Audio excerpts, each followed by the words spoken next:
워킹맘과 전업맘 아이 중에 누가 더 공부를 잘할까요?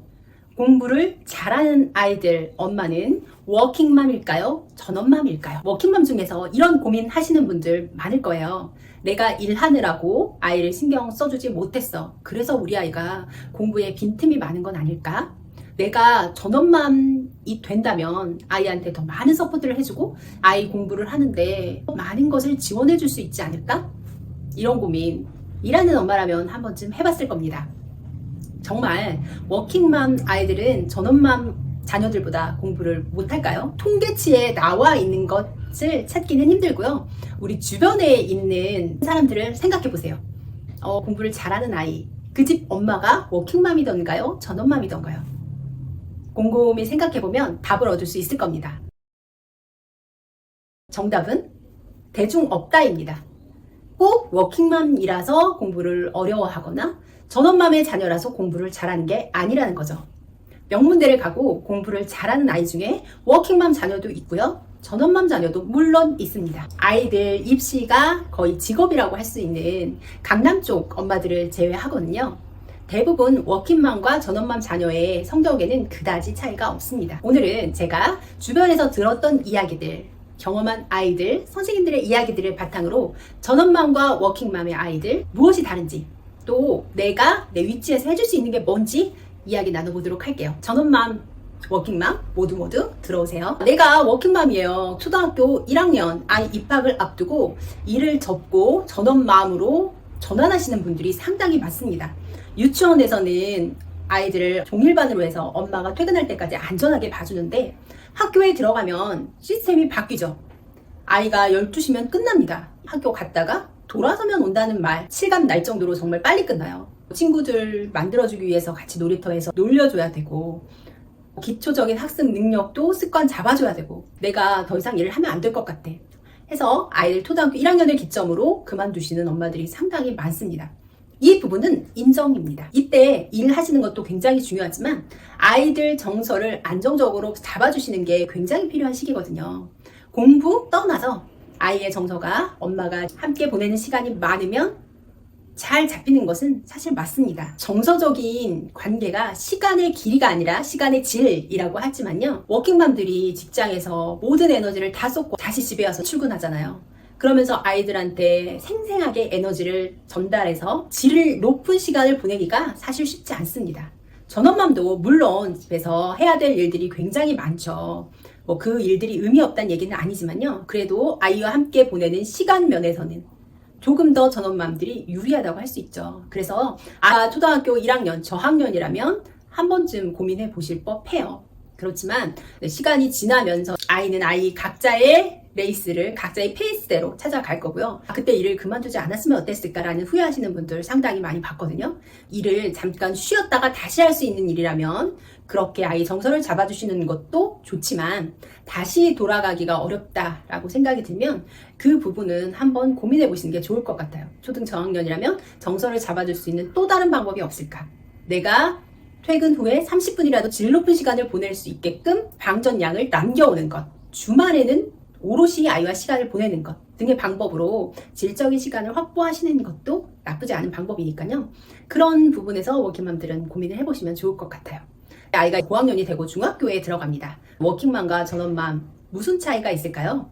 아이가 학원에 다녀왔을 때 따뜻하게 밥을 차려줄 수 있고 학원 가기 전후로 간식을 챙겨줄 수 있고 아이 정서를 봐줄 수 있는 부분은 전업맘이 상당히 우월합니다.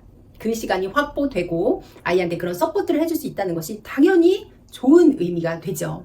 그것이 과연 공부와도 연관될까요? 주변에 제가 살펴보라고 했잖아요. 살펴봤을 때 꼭 워킹맘 아이만 공부를 못하고 전업맘 아이는 공부를 잘하는 건 아닙니다. 안타깝게도 워킹맘, 전업맘과 상관없이 첫 번째, 공부는 기질적인 면이 있습니다. 공부를 잘하는 아이, 공부에 취미를 가지고 능력을 가진 아이가 분명히 있어요. 그래서 내가 워킹맘이든 전업맘이든 상관없이 아이가 그런 능력을 가지고 있다면 땡큐, 감사한 순간이죠. 아이의 공부 능력치가 얼마나 되느냐에 공부는 상당히 영향을 많이 받아요. 엄마가 주는 영향보다 가지고 태어난 역량이 많은 영향을 주고요. 두 번째 영향을 주는 것이 바로 아이의 의지입니다. 자, 어떤 아이들이 공부를 잘하나고 물어보신다면 전업맘, 워킹맘 아이입니다. 이런 대답이 아니라요. 첫 번째, 자기 의지로 자기가 재미있게 공부하는 아이가 공부를 잘합니다. 공부 능력과 기질을 타고났어도요, 너무 닥달하고 공부에 대해서 쪼고 계속해서 푸시하고 하면 공부에 대해서 흥미를 잃기가 쉽습니다. 중학교까지는 그렇게 하더라도 공부 잘하는 아이가 있을 수 있습니다. 하지만요, 고등학교 이후에는 버티지를 못합니다.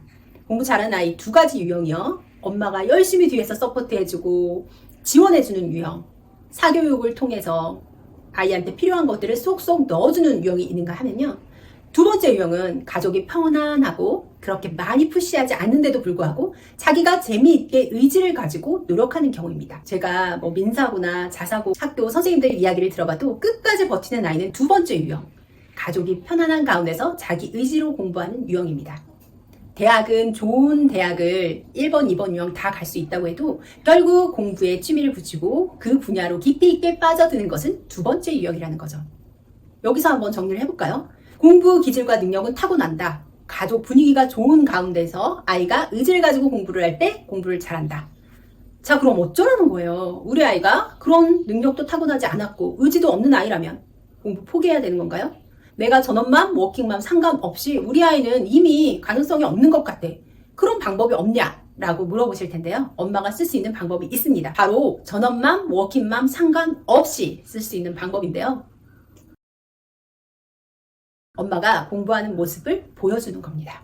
엄마가 아이한테 공부해라, 너 이거 왜 안 하니? 라고 밀고 끌고 해서 갈 수 있는 부분엔 한계가 있습니다. 아이가 늘 공부하는 엄마, 자기 분야에서 노력하는 엄마의 모습을 보고 자란다면 그걸 당연하게 생각하죠. 자기도 그 분위기에 휩싸여서 나도 공부해야겠다라는 의지를 갖게 됩니다. 설사 공부 능력, 공부 머리를 타고나지 않았다고 해도 의지가 출중하고 재미있게 할 수 있는 호기심이 없다고 해도 이 방법만은 통합니다. 내가 전업맘이더라도 내가 가지고 있는 취미나 내가 목표한 것을 이루기 위해서 열심히 노력하고 공부하는 모습을 보여주세요. 내가 식물을 좋아한다면 식물에 대해서 열심히 공부하고 식물을 가꾸면서 즐거워하고 행복해하는 모습을 아이한테 자꾸 보여주는 겁니다.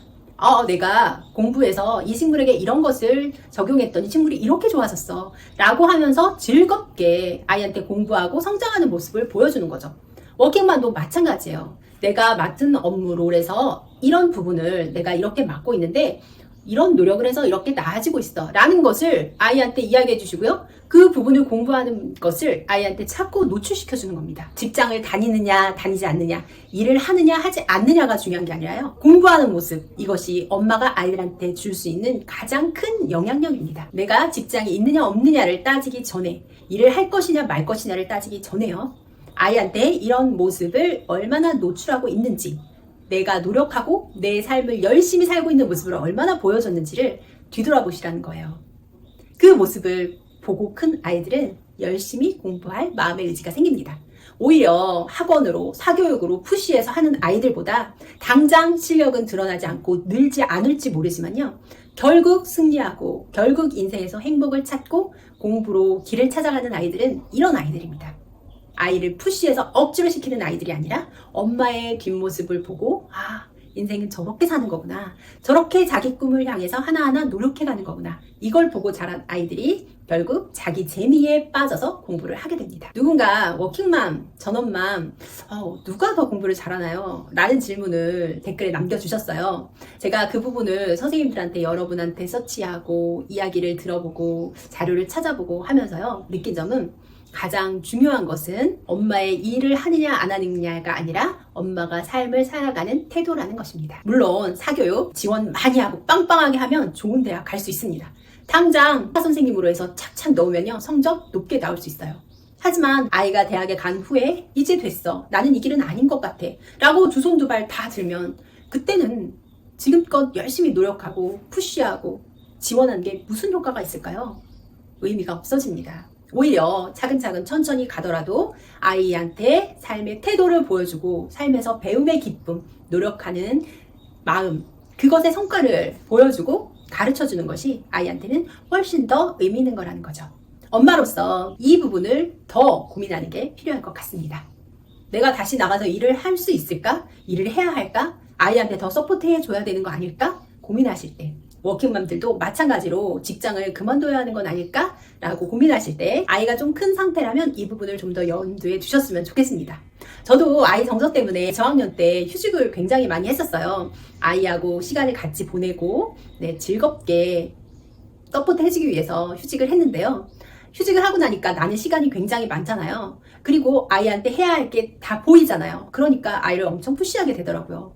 아이가 돌아서면 이거 해야 돼, 돌아서면 이거 해야 돼 하면서 굉장히 많이 푸시를 했는데 그게 아이 마음도 괴롭고 제 마음도 괴로운 일이었습니다. 아이가 제 마음만큼 속도를 못 따라주니까 엄마는 더 안달하게 되고 아이한테 화내고 소리 지르게 되고 관계를 망가뜨리는 지름길이더라고요. 엄마가 급한 마음을 먹는 것이 아니라 아이가 마음을 먹고 시작하는 게 분명 더 중요한 일이니까요. 엄마의 일을 앞두고 이 마음을 항상 잊지 않으셨으면 좋겠습니다. 정작 중요한 것은 아이가 하려고 하는 마음, 그걸 생기게 하는 건데요. 그것은 엄마의 태도와 본보기에서 시작된다는 점을 꼭 기억하셨으면 좋겠습니다. 중학탐구 생활입니다.